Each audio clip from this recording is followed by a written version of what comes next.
I arrived off the coast on July 20th, 1969, 45 minutes after Neil Armstrong stepped on the moon. More than 50 years ago, Sharon Adams pulled off what many called impossible, sailing across the Pacific Ocean alone. And she was the first woman to ever do so. Already an incredible story. Our AJ McCord just shared that first part behind Adams' journey just last night. But there's more to the story. That's right. Adams' boat, Sea Sharp 2, was also her best friend on the trip.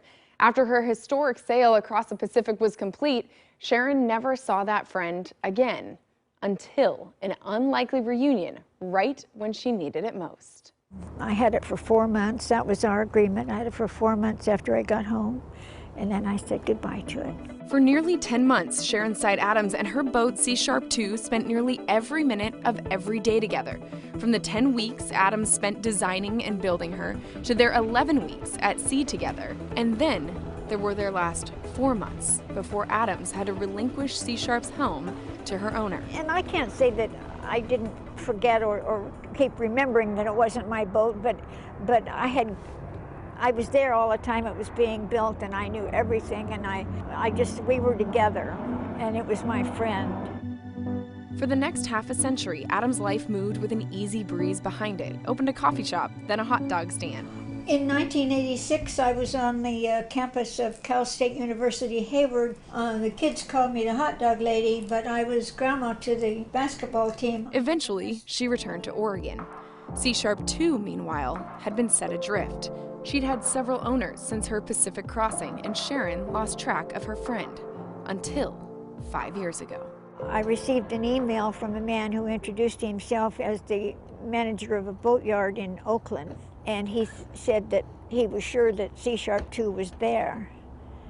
And he said it was in bad shape, but it was there.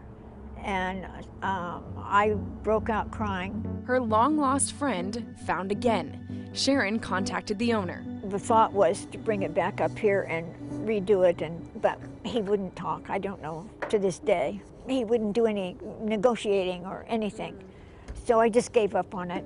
But someone else hadn't. My name is John Fredericks. I live on a sailboat in Oakland. There was a boat in our marina that was kind of derelict. No one was on it. It was filled with stuff, and the harbor master would mention that it was a famous boat and it was the first woman to sail across the Pacific. I didn't believe it to begin with, and especially in the state it was like, no way. It looked terrible. With no owner and no care, the boat eventually sank where it sat, giving possession to the marina. So John was tasked with diving for it.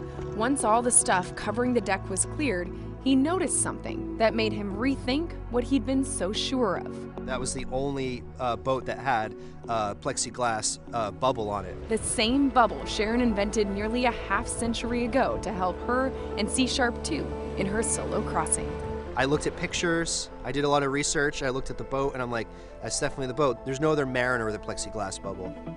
Convinced of its identity, John retrieved the helm off Sea Sharp 2, wanting to save a piece of her history. I was wondering if the woman who sailed the boat across the ocean was still alive, because it happened so long ago.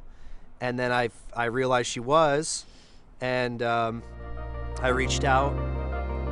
He found Sharon through several of her friends, sending them the helm in July of 2020. Sharon kept entirely in the dark until lunch with those same friends. She said, do you like surprises? And I said, I love surprises. It was this big brown box, about like this, on a table, and it was tied with a rope. I untied the rope and opened the box and burst into tears. It's the most symbolic part of a boat, you know, the helm. You can't operate the boat without it. Sharon and Sea Sharp reunited after 50 years. It's part of me. At my age, I figured I don't have too much time left on this earth, and to have it, it's kind of closed a circle. And it was my friend, and when things got bad, it was still my friend.